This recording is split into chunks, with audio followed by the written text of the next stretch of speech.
HealerCast. Fala, meus amigos, sejam muito bem-vindos a mais um episódio do HealerCast. Eu me chamo Alan França, host desse episódio. Hoje, como vocês podem perceber, eu estou num lugar diferente do nosso habitual e também de uma forma diferente. Não estamos no estúdio, não estou hoje com o Bernardo. Para quem acompanha o Bernardo nas redes sociais, está vendo aí que a filhinha dele, a filha mais nova, a Júlia, acabou de nasceu tem poucos dias, graças a Deus, cheia de saúde. Então o Bernardo infelizmente não pode estar aqui hoje, né, participando desse episódio, mas para mim é uma honra estar aqui conversando com vocês. Eu também não pude estar no último episódio por alguns problemas que eu tive aqui. Para quem não sabe, eu estou morando em Petrolina nesse momento, não estou em Belo Horizonte, né, mas estou aqui graças a Deus aos poucos, como estou fazendo minha carreira e tudo tem dado certo. Tá bom, pessoal? E hoje um episódio muito especial que eu vou conversar com vocês um tema que eu acho extremamente importante, extremamente interessante. Até porque casa muito com tudo que a gente já vem falando aqui no HealerCast, que é sobre empatia, né? E é interessante porque aqui no HealerCast já conversamos sobre marketing médico, já conversamos sobre como você montar a sua imagem, a sua carreira, como você se posicionar no mercado, como você fazer sua gestão, a gestão da sua clínica, a gestão da sua pessoa física, da sua pessoa jurídica. E não adianta de nada, tá? Essa é a verdade, não adianta de nada a gente trabalhar isso tudo, aprender isso tudo, se a gente não consegue ter uma boa relação com os nossos pacientes, tá? Falo aqui dos profissionais da área de saúde. Mas não adianta de nada você ter um excelente marketing se quando o paciente chega para você, você não consegue vincular esse paciente, você não consegue prender esse paciente, você não consegue dar um atendimento interessante, de qualidade, e o principal, não consegue às vezes comunicar com o paciente de tal forma onde ele vai aderir ao seu tratamento, às recomendações que você falou. E para isso tudo, para essa boa relação médico-paciente, para esse vínculo positivo, né, para de tal forma onde o tratamento ele vai ser aderido, a gente precisa de empatia. E para quem não sabe, né, empatia de uma forma muito genérica é a capacidade da gente se colocar no lugar do outro, mas existem alguns detalhes que a gente vai falar mais para frente. E o interessante é que o primeiro contato que eu tive com esse conceito, né, com esse nome, foi quando eu estava exatamente iniciando a minha formação em medicina lá no primeiro semestre. Para quem acompanha a gente que formou também na Escola Baiana de Medicina, que foi onde eu fiz o curso de medicina, sabe que a gente tem uma matéria lá no começo, que é psicologia médica. E foi meu primeiro contato. Na matéria de psicologia médica, era uma matéria bem assim, holística, a gente ficava nos colchões, discutindo lá com... Era um psicólogo que era o nosso professor, uma pessoa extremamente conceituada, interessante, né? Uma matéria que a ideia era exatamente ser uma matéria mais leve, né? E trazer exatamente conteúdos desse tipo, mas foi a primeira vez que eu tive o contato com esse conceito de empatia, mas para mim existia um grande problema em matérias como essas, que era a dificuldade. Eu sempre tive muita dificuldade de aprender coisas não palpáveis, tá? Eu sempre fui uma pessoa, para quem não sabe, existem 3 formas básicas de você aprender, né? De você conseguir ter um bom aprendizado, que é através, e existem algumas pessoas que vão ser visuais, algumas pessoas vão ser auditivas e outras pessoas vão ser sinestésicas, né? São essas as 3 formas. E eu, particularmente, eu sou uma pessoa muito sinestésica. Eu sou uma pessoa que aprendo muito com experiências, com emoções. Quando as emoções são positivas, aquilo ali fixa muito na minha memória. Então eu preciso muito da experiência para conseguir consolidar uma informação, um aprendizado. E essas matérias que são muito teóricas, elas dificultam um pouco o meu aprendizado. Até sou um pouco visual também, mas sem dúvidas a principal forma minha de aprendizado é através das experiências. E essa matéria, apesar de ter sido meu primeiro contato, para mim ficou muito vago o conceito de empatia e me parecia uma coisa meio que como se fosse uma habilidade pessoal, como se fosse, não uma habilidade, mas como se fosse uma característica, né? Talvez eu confundia empatia naquele momento com ser carismático, né? Que é uma coisa que é intrínseca de cada pessoa, né? Você não tem como desenvolver isso, né? Você não tem como aperfeiçoar a sua capacidade de ser carismático ou não. Você pode até ir se tornando mais carismático, mas não existem técnicas, vamos dizer assim. Já empatia, não. E naquele momento, naquele primeiro contato, eu não conseguia entender o que era isso, empatia. Né? E apesar de algumas pessoas estarem ouvindo agora e pensando que é simples, mas não é tão simples quanto a gente imagina, tá? Exige do ser humano, para ser empático, principalmente na área de saúde, alguns conhecimentos para que você consiga realmente colocar-se no lugar do outro e comunicar de forma adequada. Mas naquele momento eu não consegui ter essa capacidade. E eu realmente só fui entender um pouco sobre empatia. Eu continuo aprendendo isso cada dia que passa, né? Ainda não sou um exemplo maior para falar sobre empatia, mas eu percebo que eu aprendo cada dia mais, principalmente porque eu me interesso por um pouco sobre antropologia. E o momento onde eu tive o primeiro contato e comecei a entender um pouco sobre isso já foi lá no internato. Para quem não sabe, o internato são os 2 últimos anos do curso de medicina. E é onde você tem uma imersão, né, na faculdade ali, você vai ficar com o paciente, vai ficar no hospital, vai ficar nos consultórios. E aí, nesse contexto, eu já tinha passado por uma outra matéria que tinha dado mais uma pincelada nisso, que era uma matéria chamada de psicodinâmica, se eu não me engano. E nessa matéria tinha um professor chamado Luiz Queiroz, Dr. Luiz Queiroz, gastroenterologista lá em Salvador. E ele tinha utilizado de técnicas que para mim são melhores no conceito de na ideia de passar um conteúdo, que ele dava uma aula mais, vamos dizer assim, interativa, com mais expressão corporal, com mais expressão facial, com mais gesticulação, e isso vai despertando em mim um interesse maior, porque me desperta emoções, me desperta prazer naquilo e eu consigo aprender melhor. Então o Luiz Queiroz ele começou a despertar esse interesse sobre esse assunto, sobre empatia, sobre relação médico-paciente. E quando eu cheguei no internato, eu tive a oportunidade de acompanhar Luiz Queiroz em um ambulatório, em um consultório. E tudo aquilo que ele tinha falado, que já estava na minha cabeça, que eu já estava admirando ele, né, por toda aquela forma como ele falava que deveria se lidar, que deveria acontecer uma relação médico-paciente, eu pude vivenciar na prática junto com ele. E aí eu lembro perfeitamente de uma consulta que teve de uma paciente que precisava receber uma má notícia, né? Precisava receber um diagnóstico, e não era um diagnóstico muito positivo. E nesse dia a gente tinha iniciado a consulta, eu e outro colega, conversamos com a paciente, mas na hora de dar a notícia a gente chamou ele por ser uma pessoa experiente e era exatamente a oportunidade que a gente ia ter naquele momento de ver ele aplicando as técnicas na prática. E foi bem interessante esse momento, porque entenda que quando a gente fala em empatia, é você conseguir se colocar no lugar do outro. Mas para você colocar-se no lugar do outro, é preciso de algumas habilidades no conceito, na ideia de comunicação, tá? Porque se uma pessoa ela tá naquele momento, durante a consulta, em uma energia X, em um padrão de comportamento X, e você se coloca no lugar dele de uma forma Y, não tem jeito, não adianta. Não vai ter uma comunicação, não vai ter um feeling, não vai ter um link. As coisas não vão casar muito bem naquela consulta. Então, a paciente começou a perceber, a gente chamou ele começou a conversar com a paciente começou a perceber que talvez viria uma notícia ruim. E aí, naquele momento, ele começou a mudar a expressão facial dele para falar com a paciente, começou a mudar o tom de voz, a velocidade da fala, e começou a dar uma notícia para a paciente de uma forma mais calorosa, vamos dizer assim, que a gente conseguia perceber que a mensagem estava penetrando de uma outra forma na paciente. E cara, aquilo ali para mim foi extraordinário. Foi onde eu comecei a perceber que não era simplesmente ir lá e falar, não é simplesmente você passar uma informação, é saber passar a informação, é saber não pegar os sentimentos do paciente, não é isso. Você não precisa pegar os sentimentos do paciente e trazer para você para conseguir conversar da mesma forma, mas você precisa reconhecer os sentimentos do paciente naquele momento e modificar a sua comunicação diante daqueles sentimentos. Né? Se o paciente está feliz, você tem que trazer esse tom de felicidade junto com o paciente para conversar com ele. Se o paciente está triste, você também tem que trazer isso. E naquele momento eu consegui perceber isso. E foi extremamente interessante porque começou a fazer sentido para mim o que era empatia. Eu vi que simplesmente uma consulta médica não é você raciocinar, ir lá e dar um diagnóstico e passar as informações para o paciente, mas sim você conseguir aplicar essas estratégias. E entenda que empatia, né, quando a gente fala de empatia dentro da área de saúde, não é simplesmente empatia com os pacientes, é de extrema importância nessa relação. Não só médico-paciente, mas aqui a gente está falando para profissionais de todas as áreas, então isso se aplica para enfermeiro, técnico de enfermagem, fisioterapeuta, enfim, dentista.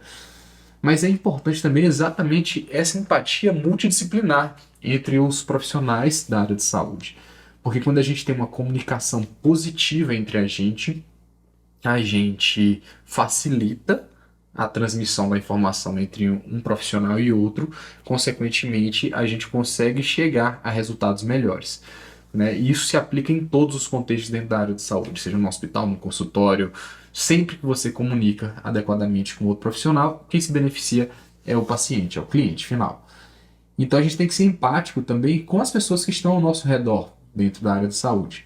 E eu tive eu tive uma ótima experiência, na realidade, de acompanhar um outro professor chamado Raul. Ele é ginecologista e obstetra. E ele atendia, um dos hospitais que ele trabalhava era no Hospital Irmã Dulce. E eu acompanhei ele num consultóriozinho. Eu lembro que era um consultório bem pequeno, bem simples, com uma mesinha de madeira bem antiga, assim. E ele chegava no consultório, colocava um sonzinho, esses sonzinhos que pega entre um pendrivezinho, você consegue colocar a música e você liga aquilo ali na tomada. Sonzinho bem pequenininho. E apesar por mais que fosse bastante humilde o consultório, ele levava aquele sonzinho e colocava música clássica para tocar. E eu quando comecei a acompanhar ele a primeira vez, aquilo já me chamou a atenção, que por mais que fosse tudo muito simples, ele conseguia já modificar ali o clima só com aquela música. E uma coisa que me despertou interesse foi como que as pessoas gostavam dele. Todo mundo que chegava lá cumprimentava. E era interessante que ele estava atendendo no consultório, eu estava aqui sentado do lado dele, a gente atendendo o paciente.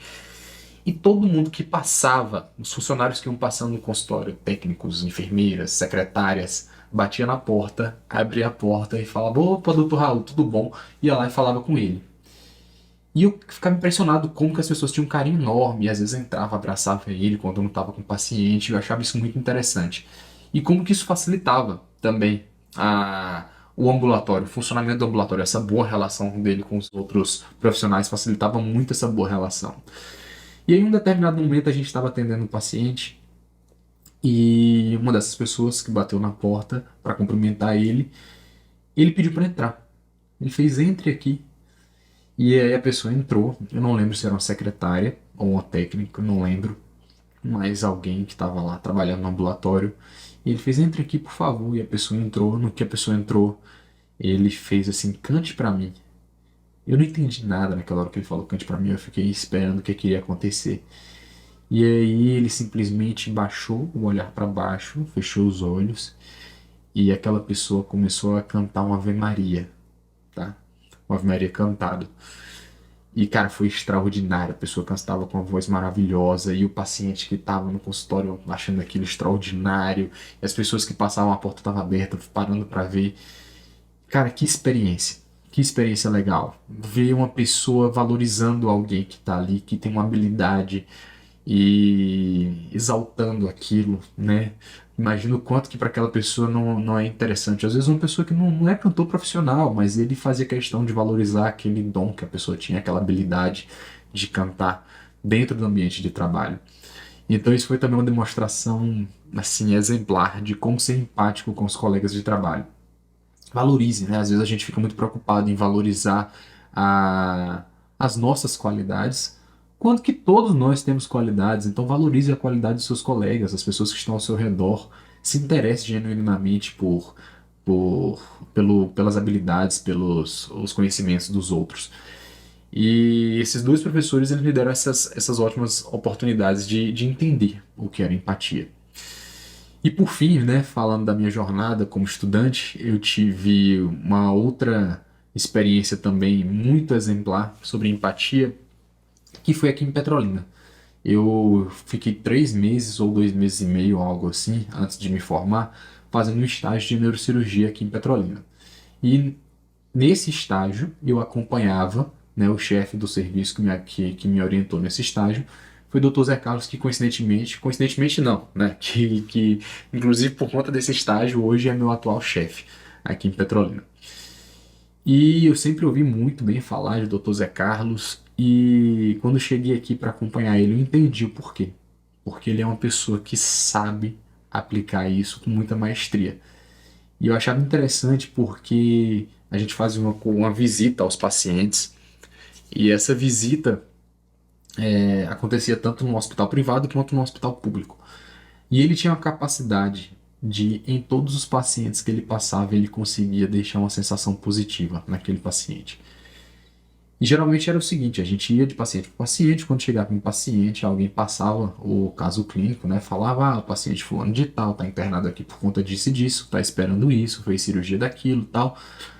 E aí depois que a pessoa passava o caso clínico, ele olhava para o paciente e fazia algumas perguntas-chave. Muitas vezes perguntas mais para criar um vínculo, porque era uma visita que a gente tinha que ver vários pacientes, então não dava para ser uma consulta ali, né? Na realidade, era uma visita para definir condutas rápidas.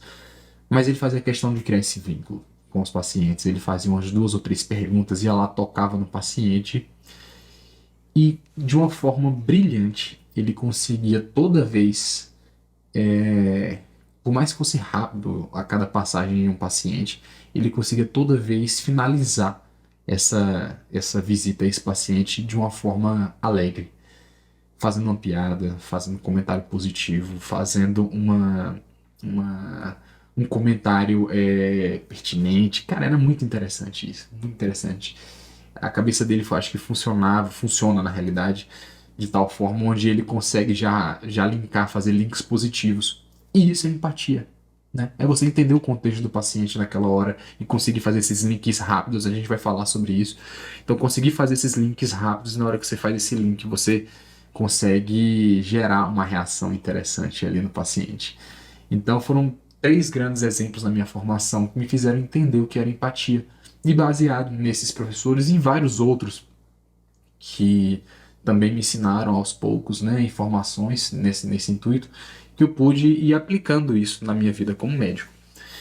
E a conclusão que eu chego, né, sobre empatia é que a gente precisa levantar 5 pontos, né, para a gente entender e saber utilizar isso em nosso dia a dia, com os nossos pacientes ou com os nossos colegas de trabalho. O primeiro ponto é o que é empatia. O primeiro ponto para a gente começar a discussão sobre esse processo é entender o que é empatia. E se a gente for olhar o conceito de empatia, eu até já falei, mas eu falei de uma forma resumida, mas é a capacidade de um indivíduo de se colocar no lugar do outro, mas existe uma parte que as pessoas não falam, que é o que vem a seguir, que é colocar-se no lugar do outro, utilizando as suas próprias experiências. E aí que talvez esteja o segredo. Porque colocar-se no lugar do outro, se você simplesmente se coloca no lugar do outro, sem contextualizar isso com as suas experiências, não faz sentido. Não faz sentido. Sabe aquela coisa que você fala da boca pra fora? Eu sei o que você tá sentindo. Meus sentimentos, eu sei o que você tá sentindo. Cara, você não sabe o que a pessoa tá sentindo. Sabe? Cada um de nós somos diferentes. Não tem como você saber o que o outro tá sentindo. Mas se você contextualiza isso com as suas experiências, você consegue dar calor para a informação. E as experiências da gente são individuais, então não tem como a gente padronizar isso, porque cada um vai ter a sua experiência. Mas aí é a capacidade de você exatamente pegar essas experiências suas e trazer isso para aquele momento, para que você consiga, de fato, dar uma informação positiva para o paciente. E além disso, uma outra pauta também que a gente tem que pensar é que empatia não é sofrer pelo outro, tá? Quando a gente fala em colocar-se no lugar do outro, não é você sofrer por aquela pessoa, não é sentir o que a pessoa sente. Né? Entenda que quando o Luiz Queiroz ele foi dar aquela informação ruim para a paciente e a paciente estava triste naquele momento, ele não estava triste. Ele não estava sentindo o sentimento de tristeza também. Até porque se a gente for fazer isso no nosso dia a dia, é inviável a gente trabalhar na área de saúde.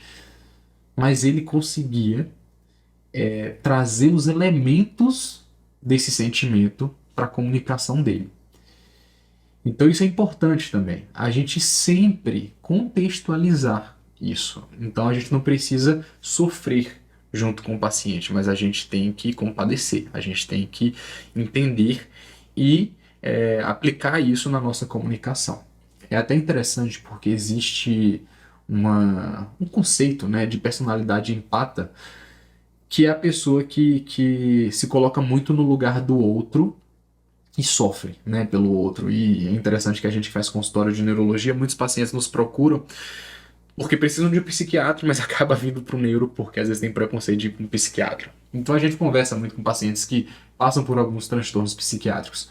E é comum a gente ver pacientes com, às vezes, com transtorno de ansiedade ou transtorno depressivo que referem exatamente essa característica de se envolver muito com o problema dos outros. E isso acaba adoecendo essa pessoa. Então a gente não pode se envolver dessa forma, mas a gente também não pode ser frio na nossa comunicação.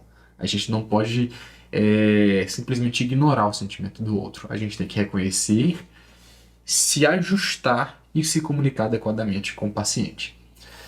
E é interessante que eu falei aqui sobre personalidade empata e uma coisa que eu já falei, que é inclusive o segundo ponto, né, que eu acho interessante, é que empatia não é uma característica da personalidade, tá? Então o segundo ponto é esse, empatia não é uma característica da personalidade da pessoa. Ou seja, a gente consegue desenvolver empatia. Empatia na realidade é uma habilidade, onde a gente consegue através de treinamento, de experiência, de técnicas, de vendo outras pessoas fazendo e entendendo o que as outras pessoas estão fazendo, aplicando ali, a gente consegue desenvolver também essa habilidade. E eu acho que, assim, no meu ponto de vista, a melhor forma de você desenvolver empatia é exatamente pegar pessoas que têm sucesso no atendimento, que têm uma boa relação com o paciente e, e ver o que essas pessoas, como que essas pessoas agem. Acho que quando a gente começa a prestar mais atenção, não simplesmente nas palavras, mas como que elas são ditas, isso no dia a dia. Veja aquelas pessoas que são cuidadosas, aquelas pessoas que não necessariamente dentro de um ambiente de saúde, né? Mas veja aquelas pessoas que no dia a dia são calorosas, são mais cuidadosas, quais são as estratégias que elas utilizam. E aí você começa a entender como que você precisa se comportar perante um paciente para ser empático, né? Então, às vezes é um toque, né? Eu gosto muito de fazer isso na hora que eu preciso passar uma informação que ela fique fixada para um paciente. Eu gosto de tocar no paciente. Entenda que para a informação ela ser tida como relevante, o nosso hipocampo ele precisa reconhecer ela como relevante. Hipocampo é uma estrutura do cérebro que pega as informações que a gente recebe no dia a dia e avalia se elas são relevantes ou não. Se ele achar que elas são relevantes, ele armazena no cérebro. Se achar que são irrelevantes, ele descarta. Então, o hipocampo ele precisa de alguns estímulos para reconhecer aquela informação como importante e armazenar ela. Então, toda vez que eu quero dar uma importância maior ao paciente, eu pego na mão do paciente. Então eu falo o que o paciente tem que fazer, explico a doença e no final eu vou lá e pego no paciente e falo assim, olha, mas eu preciso contar com você. Eu preciso que você seja disciplinado nesse tratamento. O que é que eu estou fazendo ali naquele momento? Eu estou dando um gatilho motor sensorial no paciente para ajudar o hipocampo dele a armazenar a informação. Então são essas técnicas que a gente vai aplicando e isso faz automaticamente com que o paciente sinta a minha mão e ele consegue ter uma relação mais positiva comigo naquele momento. Então são essas técnicas que a gente vai aplicando e a gente vai aumentando a nossa capacidade de ser empático com o paciente.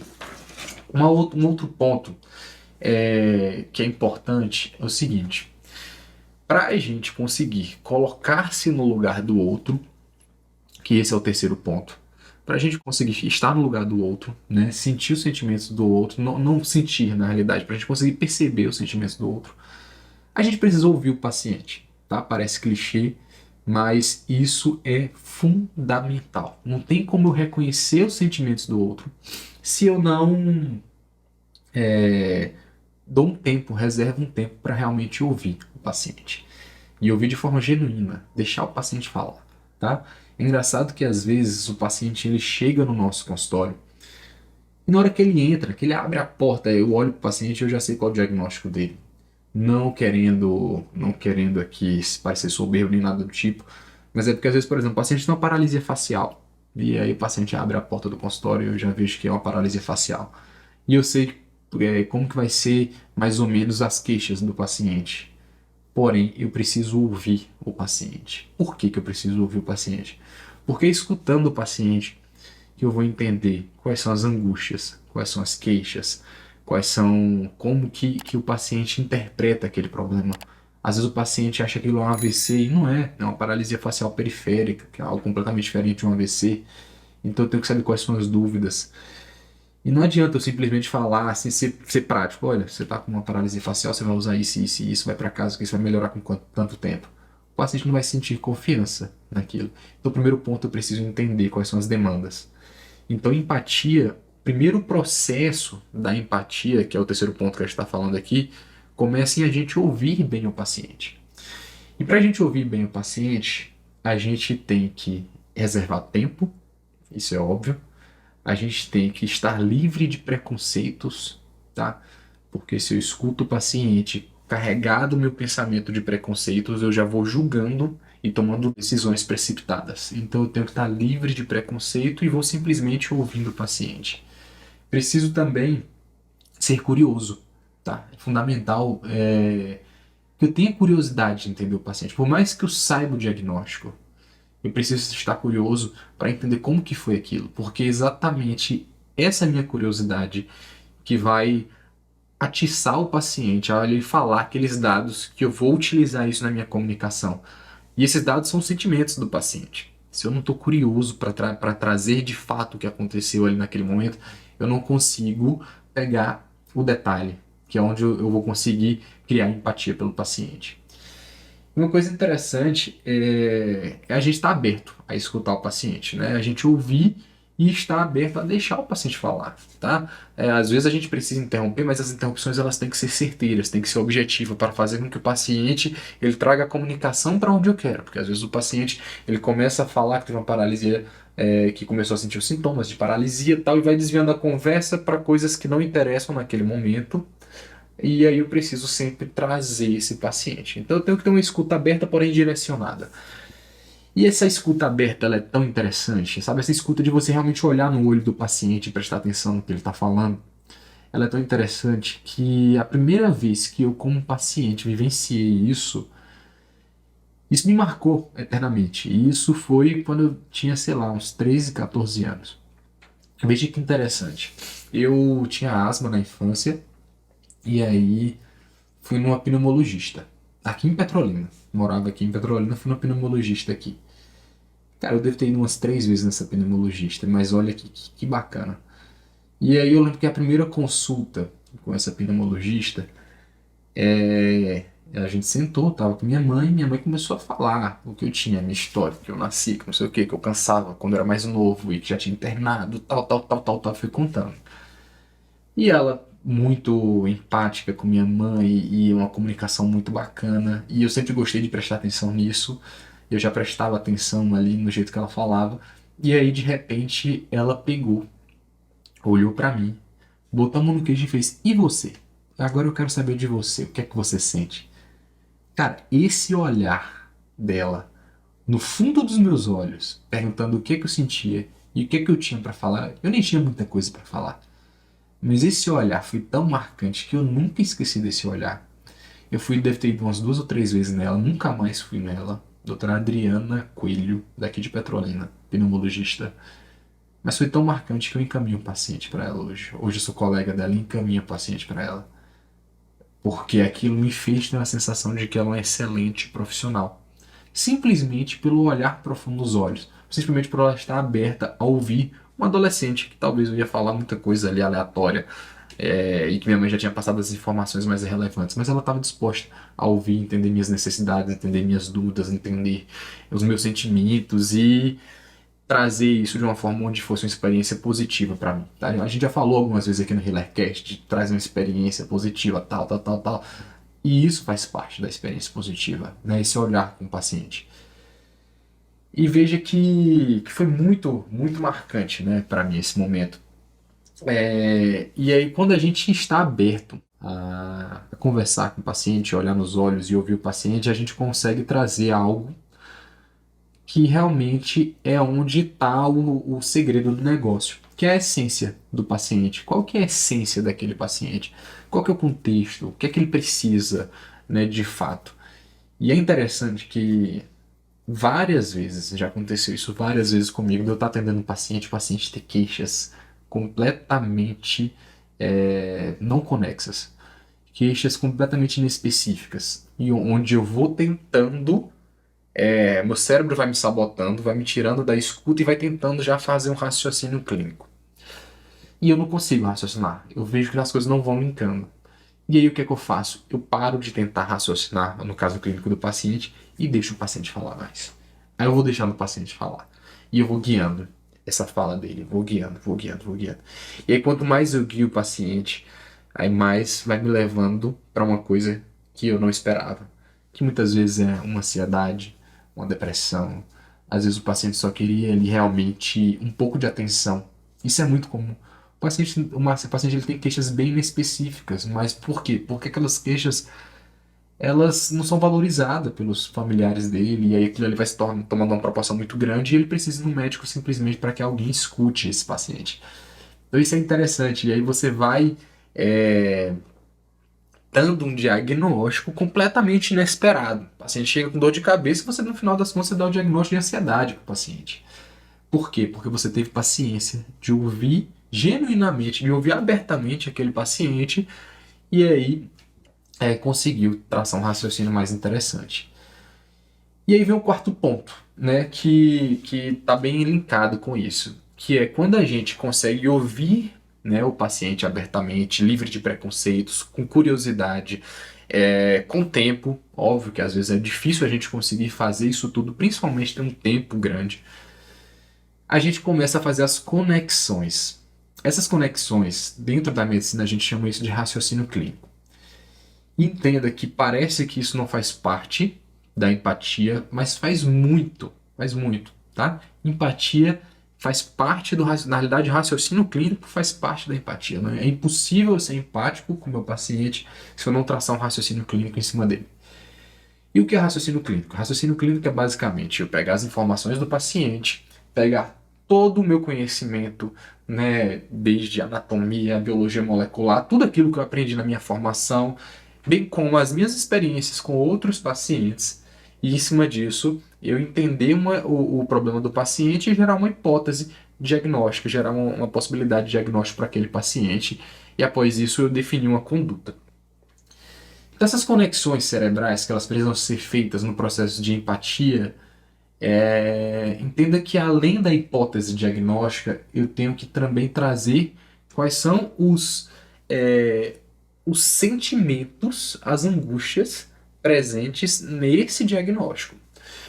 E se eu não faço esse processo de raciocínio clínico, eu não vou parar para entender esse problema que existe ali, né? Essa angústia. Eu não vou conseguir contextualizar isso. Então eu preciso trazer essas conexões. E aí a parte mais brilhante, que é a quinta etapa, é quando eu pego essas conexões que foram criadas. E óbvio que isso parece que é uma coisa extremamente complexa, e é realmente complexo, mas à medida que a gente vai executando isso com frequência, a gente vai facilitando. Mas eu pego essas conexões e agora eu vou trazer essas conexões para o paciente, que é o quinto ponto. E aí, quando eu trago essas conexões para o paciente, eu já trago ela de uma forma trabalhada. Por quê? Porque eu já entendi quais são os sentimentos, eu já entendi quais são as angústias, eu já tracei um raciocínio e agora eu vou expor isso, ajustando para a comunicação adequada para aquele paciente de acordo com esses sentimentos que ele está apresentando. Veja que interessante, a gente falou que empatia é a capacidade de colocar-se no lugar do outro de acordo com as nossas experiências. Então é exatamente isso, eu vou me colocar agora no lugar desse paciente, trazendo as orientações, falando o que ele tem que fazer, explicando o diagnóstico, dando a notícia, porém ajustando a minha comunicação para a forma como aquele paciente precisa ouvir. Não só o paciente, também os familiares do paciente, porque às vezes a principal pessoa que precisa ouvir aquela informação não é o paciente, é a mãe, é um filho. Às vezes o paciente tem uma demência e é o filho que está com problema porque o filho não está conseguindo lidar com a demência, um Alzheimer daquele paciente. Então eu preciso entender também que às vezes a empatia ela não é criada com o paciente, mas também com os familiares, com os acompanhantes. E cara, é tão genial isso que nessa hora que você vai expor as conexões é talvez o ponto mais difícil desse processo. Porque ouvir e guiar uma conversa e guiar uma escuta não é simples, mas é algo que você consegue desenvolver. Criar conexões, raciocinar, entender as angústias, entender os seus sentimentos, também é algo que muitas vezes a gente consegue desenvolver, mas onde impacta o negócio é quando a gente pega essas conexões e expõe para o paciente, que é quando a gente de fato vai aplicar a empatia.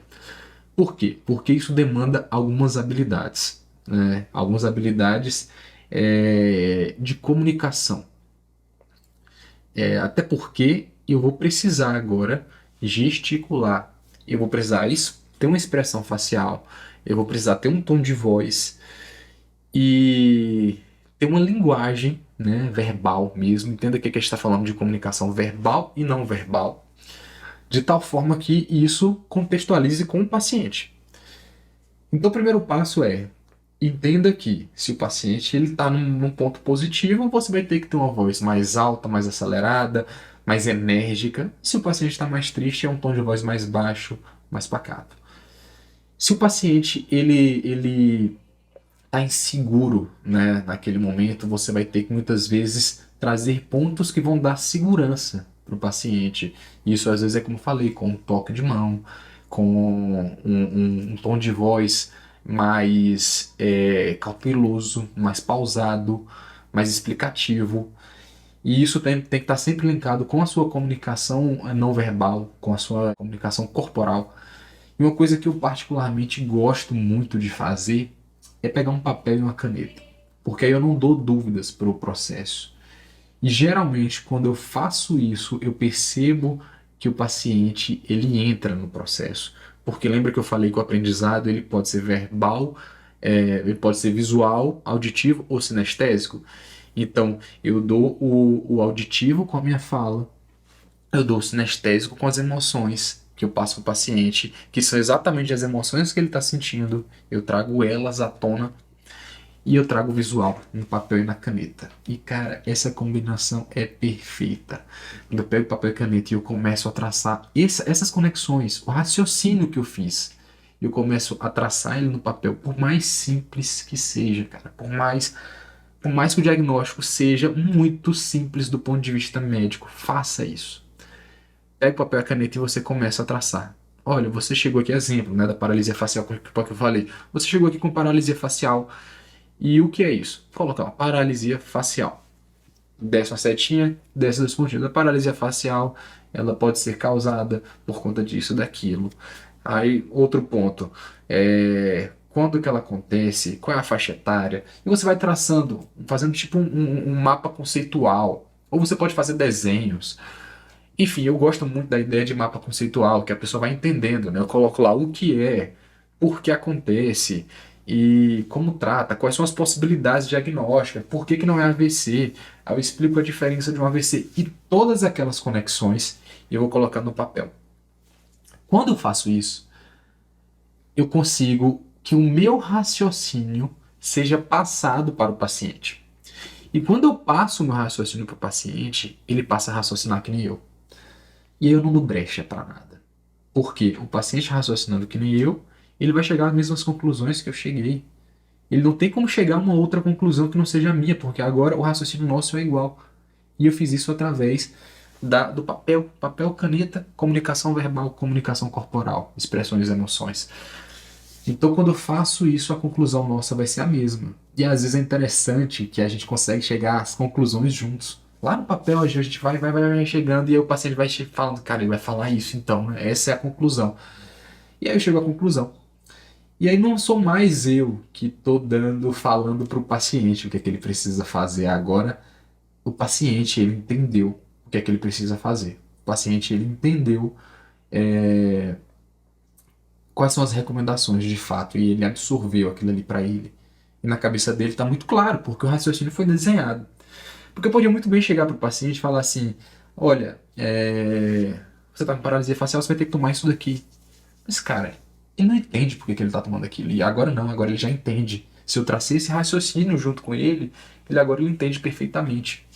E ele sabe que se ele não tomar, tem chance de ter outras complicações, tal. Enfim, por exemplo, a gente passa um colírio ao paciente para não dar úlcera de córnea, que tem paralisia facial, porque o paciente para de produzir lágrima.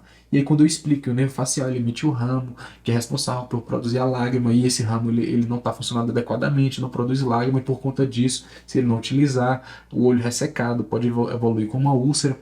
Então ele usa porque ele vai ter agora medo de desenvolver essa úlcera, não é simplesmente uma recomendação, é um raciocínio que foi criado no paciente. E isso é brilhante, isso é sensacional, isso é empatia, porque eu peguei as minhas experiências, quais são as minhas experiências? É o conhecimento médico que eu tenho. E eu coloquei isso me colocando no lugar do paciente para que ele pudesse compreender aquelas informações. E cara, eu espero que vocês tenham gostado desses 5 pontos, porque para mim empatia é um negócio sensacional, tá? Essa não é a regra, essa é a forma como eu interpreto, como eu aplico isso na prática e a melhor forma que eu encontrei para criar uma boa relação com meus pacientes, criar uma empatia, conseguir realmente me comunicar melhor com os pacientes. Tá certo, pessoal? Então é isso, esse foi o nosso episódio sobre empatia. Gostaria de pedir para vocês, não pedi no começo, mas espero que vocês tenham acompanhado até o final, pedir para vocês curtirem, compartilharem, seguirem a gente no Instagram, no nosso @healer.cast. E se tiverem qualquer dúvida, também a gente está à disposição, tá certo? E não deixe também de encaminhar esse episódio para aqueles colegas da área de saúde que precisam aprender a ser mais empáticos, não só com os pacientes, mas com os outros colegas, porque com a gente fazendo isso, a gente só aumenta os nossos resultados positivos, a gente consegue tratar melhor os nossos pacientes, e a gente consegue ajudar o universo, o mundo de uma forma como um todo. Perfeito, pessoal? Um forte abraço e até o próximo.